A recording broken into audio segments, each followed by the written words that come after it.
Une chose est sûre avec Donald Trump, c'est que on va s'amuser chaque jour, hein. Voilà, depuis son arrivée, c'est un festival, hein. D'abord, il y a eu cette affaire bizarroïde du Groenland. J'imagine qu'il y a beaucoup de personnes qui ont découvert le Groenland avec Trump. Au moins, ils auront appris quelque chose de Donald Trump. Et c'est un territoire autonome danois, apparemment, ils ont beaucoup de ressources. Et ils y vivent, je crois, 13 000 âmes, hein, c'est pas beaucoup de gens.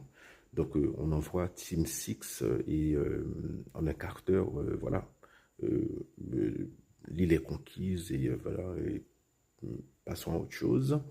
Le canal du Panama, maintenant, y aura-t-il une seconde guerre du Panama? Le président refuse de le céder, hein. Il dit que, bon, voilà, c'est pour le pays, c'est perdre 12 milliards de dollars, hein, en cédant le, le, le, le contrôle du canal aux Américains. Donc, on ne sait pas encore s'il y aura une guerre ou s'il y aura une... Bon, voilà. Ou si les Panaméens, voilà, menacés par la puissance militaire américaine, vont redonner le canal aux Américains. Ensuite, il y a cette affaire d'annexation du Canada. Et Trump y tient, hein, parce que hier, il a réitéré, oui, donc d'en faire du Canada le 51e État américain. Ce qui est marrant, c'est que le Canada, c'est le deuxième pays le plus grand du monde. Donc, le Canada, à lui seul, serait plus grand que tout le reste de l'Amérique. C'est dingue, hein.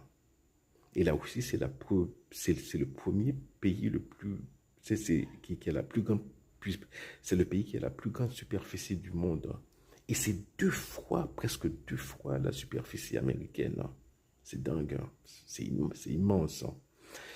Et hier, Trump a fait du Trump. Il a dit qu'il comptait faire de Gaza la Côte d'Azur du Moyen-Orient, mais pour cela, bon, il faut évacuer tout le monde, hein. Les Égyptiens ne veulent pas les accueillir. La Jordanie, pour qui les Palestiniens étaient faits en partie, refuse. Maintenant, bon, que faire, hein?